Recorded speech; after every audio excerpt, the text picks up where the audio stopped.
এক এক করে পরিপূর্ণ সূরা জুমাতে মোট 11টি আয়াত রয়েছে। 11টি আয়াতের সংক্ষিপ্ত বাংলা অনুবাদের সাথে কিছু তাফসীর আমরা শুনবো, আমল করব, আল্লাহ তৌফিক দান করুন, আমিন। কোরআনুল কারীমে কতটা সূরা আছে বলেন? এসটিজের বাইরে না, যারা সামনে আছে এসটিজের সবাই মুরব্বি আলেম ওলামারা আছে, কিনা পারবেন? কতটা সূরা আছে? আমি যে সূরাটা তেলাওয়াত করেছি এটা হচ্ছে কোরআনুল কারীমের 62 নম্বর সূরা 62। এই সূরাতে 11টি আয়াত আছে। জোরে বলেন কয়টা? যে সূরাটা তেলাওয়াত করেছি এই সূরার নাম হচ্ছে সূরাতুল জুমআহ। বলেন কি নাম? বলেন কি নাম? মুক্তি বের হয় না। বাংলাদেশের প্লেয়ার যেটা আছে, ক্রিকেটের প্লেয়ার নাম বলো, এক এক করে 11টা বলে দিবে। কিন্তু আমরা হতভাগা, নাম মুসলমান, জান্নাতের ভাষা আরবি, জাহান্নামের ভাষা আরবি, কবরের ভাষা আরবি, কোরআনের ভাষা আরবি, হাদিসের ভাষা আরবি, সর্বোপরি আমরা আরবি। কিন্তু আরবি বোম মারলেও মুখ দিয়ে বের হয় ওই আমার মুরব্বী দাদারা মুক্ত হয়ে যা করছে তা আর পড়া হয় না। অনেকে এখন অনেক আছেন জীবনে এক বড় কোরআন খতম করা নেই, আছে এখানে। আল্লাহর কাছে কি জবাব দিব আমি? আপনি কি জবাব দিবেন? আমি কি জবাব দিব?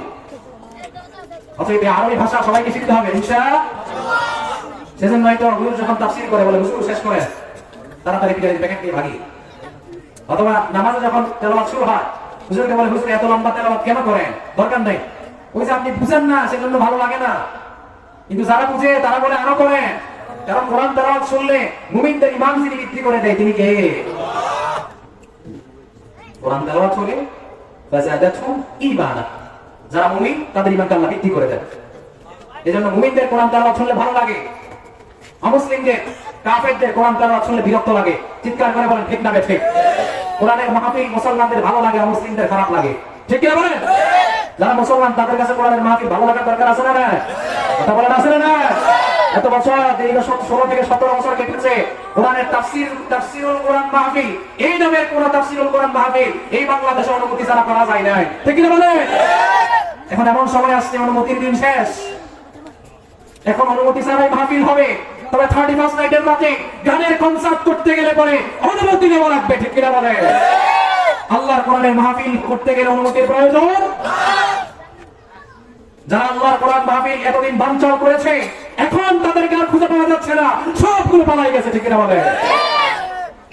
আমরা বিগত 16 বছর নির্যাতন সহ্য করেছি, আমরা কেউ পালাইছি?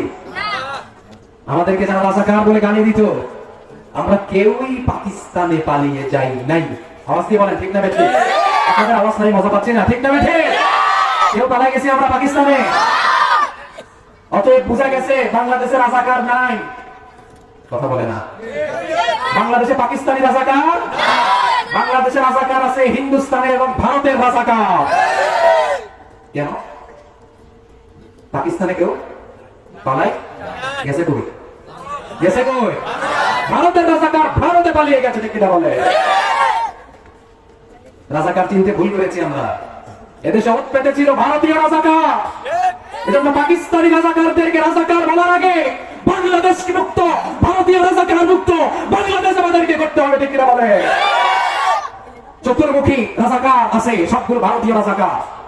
তাদের কাছে এই মাহফিল ভালো লাগে না, তাদের কাছে কোরআনের মাহফিল ভালো লাগে না। বলে এই মাহফিল কেন? ওই যে রাত 11টা বাজে 1টা বাজে সারা রাত ব্যাপী গানের কনসার্ট হয়, সেখানে ভালো নয়। আল্লাহর কোরআনের মাহফিল করতে গেলে 140 দ্বারা জারি করা হয়।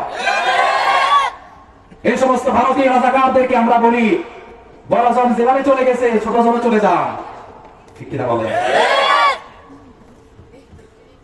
আল্লামা দেলওয়ার হোসেন সাইয়্যিদ রাহিমাহুল্লাহ নব্বারাল্লাহু মারকাদাহু ওয়া জাআলা আল-জান্নাতা মাথওয়াহু, এর একটা কথা এখনো কানে বাজে। তিনি বলেছিলেন সময় আসবে এমন, সময় আসবে এমন পালানোর জন্য ইঁদুরের গর্ত খুঁজে পাবে না, ঠিক কিনা বলে? আজকে ইঁদুরের গর্ত কি আছে? তিনি বলেছিলেন এমন এক লাগা দিব মামবাড়ি দিল্লি গিয়ে পড়বা। তিনার কথা স্পষ্ট বেলে গেছে বাংলাদেশে ভারতীয় রাজাকার গুলো উৎপেতে বসেছিল, সবগুলো ভারতে পালিয়ে গেছে, ঠিক কিনা বলে? বাংলাদেশে থাকতে হলে বাংলাদেশকে ভালোবাসতে হবে। ভারতের তাড়াতাড়ি করে এ বাংলাদেশে থাকতে পারবে না। এই বাংলাদেশ সোনার বাংলাদেশ, এই বাংলাদেশ স্বাধীন বাংলাদেশ, এই বাংলাদেশ মুসলমানের বাংলাদেশ, এই বাংলাদেশ হিন্দুদের বাংলাদেশ নয়, ঠিক কিনা বলেন? বাংলাদেশের মানুষ সম্প্রীতি বজায় রেখে আছে। হিন্দুরা হিন্দুদের উৎসব পালন করছে, আমরা তাদেরকে সেফ এক্সিট এবং এনজিট ইনশিওর করছি। তাদেরকে সেফ ভাবে ভালো করে আমরা তাদের ধর্মীয় উৎসব পালন করতে দিচ্ছি। কিন্তু আমরা তাদের সেখানে গিয়ে হামলা করি নাই, বরঞ্চ আমরা দেখেছি ইসলামের মতো ওই দালালদের চক্র পরে আমার কিছু হিন্দু ভাইরা মুসলমানের উপর আক্রমণ করেছে, ঠিক না বলে? সেজন্য আমরা প্রত্যেকটা মাহফিলে বলেছি, আজকে একটু আগেও একটা মাহফিল করেছে ছোট দারোগা, সেখানে একই কথা বলেছে, বাংলাদেশে সম্প্রীতি মানুষ থাকবে, বজায় থাকবে, তবে এই সম্প্রীতি যারা ভঙ্গ করতে চায় তারা পাকিস্তানের রাজাকার নয়, তারা হচ্ছে হিন্দুস্তানের রাজাকার। এখনো সময় আছে, হিন্দুস্তানে পালিয়ে বেড়াও, ঠিক না বলে? আল্লাহ তাদেরকে কবুল করুক, হেদায়েত দান করুক, না হলে নমরুদের মতো ফেরাউনের মতো পৃথিবী থেকে বিদায় করে দাও, বলে না আমি। আমরা যারা হজ করতে যাই, আমরা প্রথমে বড় শয়তানকে পাথর মারি, তারপরে এসে কোরবানি করি, তারপরে হেরাম করে ফেলি। আগে কারে পাথর মারি? কথা বলেন না, কাকে পাথর মারি? তারপরে হেরাম খুলে ফেলি, কোরবানি করি। পরের দিন এবার শুরু, ছোট থেকে মেজো। অতএব বড় শয়তান পাথর মারার সাথে পালাই গেছে, ছোট শয়তান উৎপেতে বসে থাকে। বাংলাদেশকে অস্থিতিশীল হওয়ার চেষ্টা করলে হজের সময় যেরকম পাথর মারতে হয়, ঠিক তেমনি ভাবে আমরাও শয়তানকে পাথর মেরে বাংলাদেশ থেকে বিতাড়িত করবো, ঠিক না বলে? আল্লাহ তাআলা আমাদেরকে বুঝবার তৌফিক দান করুন। প্রিয় ভাইরা, অতএব এই বাংলাদেশে আল্লাহর গুণগান, আল্লাহর মাহাত্ম্য, রাসূলের শান, মান, বয়ান চলবে। এখানে কারো ভালো না লাগলে সে চলে যেতে পারে, কিন্তু ভালো লাগে না মাত্র 10%, কারণ বাংলাদেশে 90% মুসলমান। 90% ভালো লাগে, 10% ভালো লাগে না। তার মুসলমানের মধ্যে ঘাপটি মেরে বসে থাকা মুনাফিক আছে না নাই? তাদেরও কিন্তু ভালো লাগে না, সেটা সামনে বলে না, পিছনে গিয়ে মাহফিলের ক্ষতি করে, মুসলমানদের ক্ষতি করে, আছে না নাই? বদরে দেখবেন, উহুদে দেখবেন, খন্দকে দেখবেন, একজন মুনাফিক ছিল আব্দুল্লাহ বিন ওবায়। সে সব যুদ্ধের ভিতরে, কিছু যুদ্ধের মধ্যে সৈন্য নিয়ে পালা গেছে, কিছু যুদ্ধের মধ্যে কুরাইশদের সাথে একসাথে মিশে মুসলমানদের উপর আক্রমণ করার জন্য লাগাই দিয়েছে। এই কাজ ছিল তাদের। তদ্রুপ বাংলাদেশেও কিছু ঘাপটি মেরে বসে থাকা মুসলমানদের ভিতরে মুনাফিক আছে, টুপি আছে, দাড়ি আছে, হজ করে, নামাজ পড়ে, সব করে, কিন্তু তলে তলে অমুসলিমদের সাথে মিশে মুসলমানদের উপর আক্রমণ করার জন্য প্রস্তুতি গ্রহণ করতে থাকে, ঠিক কিনা বলে? আল্লাহ তাদেরকে বুঝবার তৌফিক দান করুন। আরো জোরে বলুন আমিন। খুতবার শুরুতে যে সূরাটা পড়েছি সেই সূরার নাম কি? সূরাতুল বলেন জুমআহ, বলেন কি নাম? এই সূরার ভিতরে আল্লাহ তাআলা সূরা জুমার মাধ্যমে আমরা শুধুমাত্র জুমার দিনের গুরুত্বই বুঝান নাই, এখানে আল্লাহ তাআলা আরো কয়েকটা দিক আমাদের জন্য তিনি উল্লেখ করেছেন।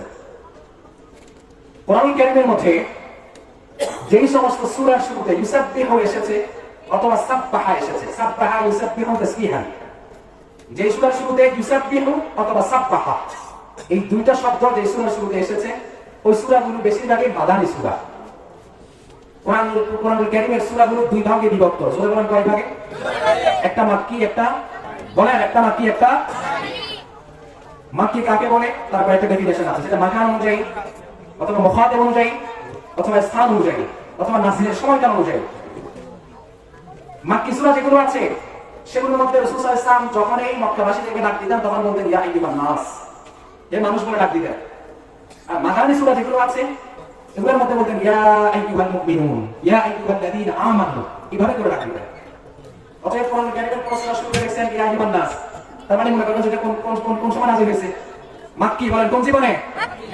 আর ইয়া আইয়ুহাল্লাযীনা আমানু থাকলে ওগুলা মাদানী সূরা। সাব্বাহা ইউসাব্বিহু তাসবিহান, এই শব্দগুলো যখন কোন আয়াতের শুরুতে দেখবেন তখন বুঝবেন যেগুলো মাদানী সূরা। যদি সংক্ষেপে এতটুকু জেনে রাখেন মাদানী কাকে বলে, মাক্কি কাকে বলে। রাসূল হিজরত করার আগে যা নাযিল হয়েছে তা হচ্ছে মাক্কি। ক্বাবলাল হিজরা মাক্কি, বা'দাল হিজরা হিজরতের পরে যা নাযিল হয়েছে তা মাদানী। আপনি যদি বলেন মক্কায় যা নাযিল হয়েছে তা মাক্কি, ডেফিনেশন ভুল হবে। মদিনাতে যা নাযিল হয়েছে তা মাদানী, ডেফিনেশন ভুল হবে, সংজ্ঞা ভুল হবে। তো মাক্কি সূরা বলবো কাকে? রাসূল হিজরতের পথে রওনা হয়েছেন, প্রতিমধ্যে নাযিল হয়েছে, সেটা মাক্কি সূরা। হিজরত করে ফেলেছেন, যখন যেটা নাযিল হয় সেটা হচ্ছে মাদানী সূরা। আপনারা কি আমার কথা বুঝতে পারতেছেন? এখন কিন্তু তাফসীরে ঢুকছি, মনোযোগ কিন্তু থাকতে হবে বেশি।